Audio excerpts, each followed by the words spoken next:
Okay, dysfunctional vet here. You've turned your nifty lift on, as you saw just a moment ago. The key is into the on position, the emergency stop is off, and this is doing absolutely nothing. Without this control working in the down position, you can't extend the outriggers. And you would hear the pump running in this position when you're on battery. So what do we need to check to find out what the problem is? Let's take a look inside.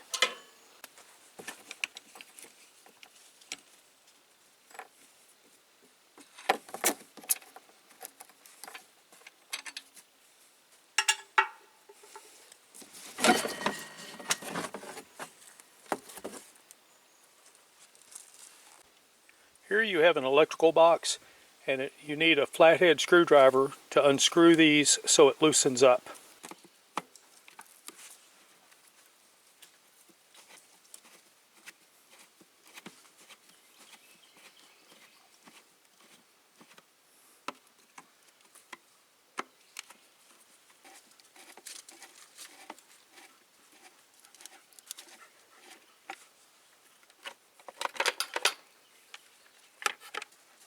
The colored ribbon that you see in here, this orange and this green, are in there because I previously dissected out what wires go to where in the chassis body itself. To test and see if this is working, we want to go to a continuity test, and we want to go after pin number 16 right here, 16 here, and number 7 here. These are two black, and as you can see, my meter says it's open.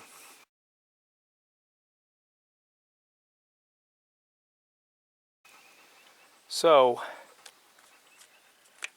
let's put the handle down, hold it down, and see if we get a different reading.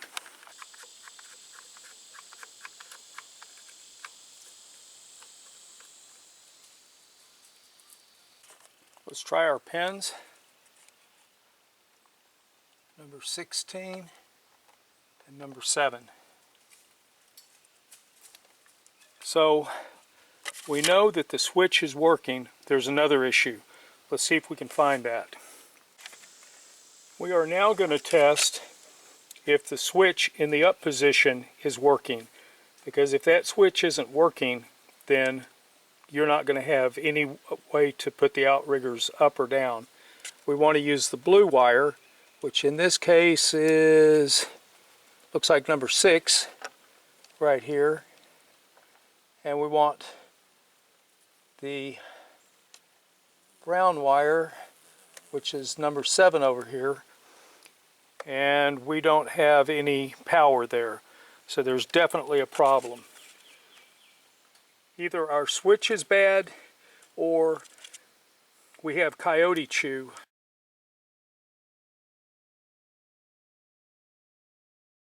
When a coyote got in here and chewed my wires, and I'll show you the photograph right there so you can see it.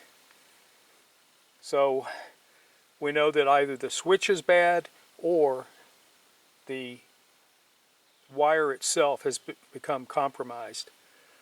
That's the end of this part of the troubleshooting.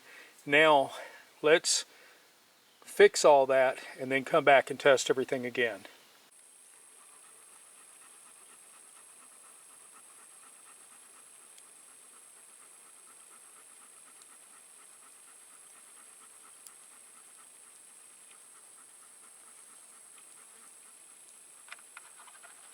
We fixed our wire, and we just tested to see if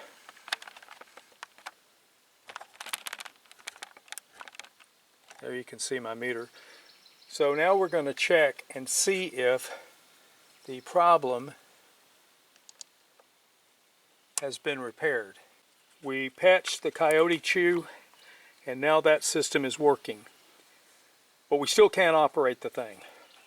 Since we know that we had coyote chew in this other area, the next thing to check is to find out if the wires into the outrigger have been chewed by a coyote. And if so, then we need to fix that. So let me show you how to do that real quick. And those wires have been isolated and tagged using the green ribbon. Now, these wires come into the box back here. Under these two right here is where they come in. Let me dissect these wires out, figure out where they are, and then I'll come back and I'll show you how to test them. We're going to test and see if we've got anything going in. We have a blue and a brown. The blue is a number 17, I think. No. It is a number 17. So blue and brown, which is number 4. And it says it's good. The other one is a black. Let's see where the black goes to. The black is a number 7. And it goes to a gray, which is 118. So black and 118. And that says that's good. So if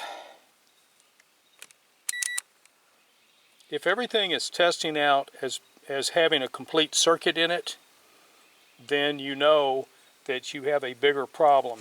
And you can report this to the engineers when you submit your trouble ticket. You would say that you tested out pin X and pin Y for continuity to the switch. It was good in the up position and the down position with the other pins that you tested. And then you could report that the outriggers were functioning correctly as well, which means that you don't have coyote chew and a break in your wires. Something to be aware of.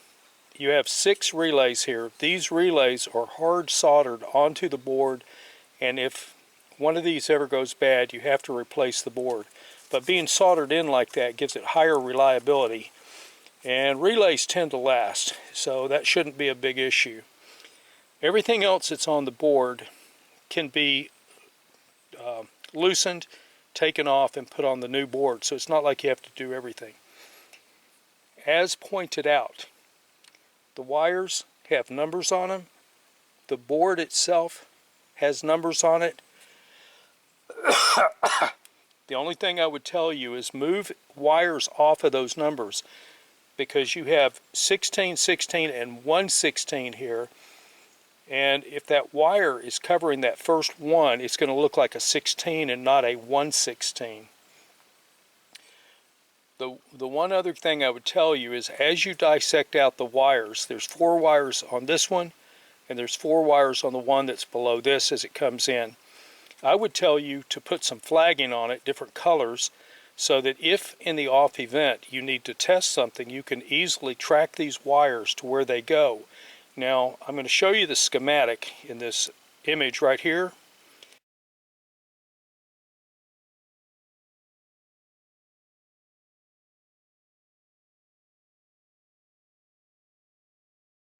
And I'm going to tell you right now that these drawings are so very, very tiny that it is hard for me to see.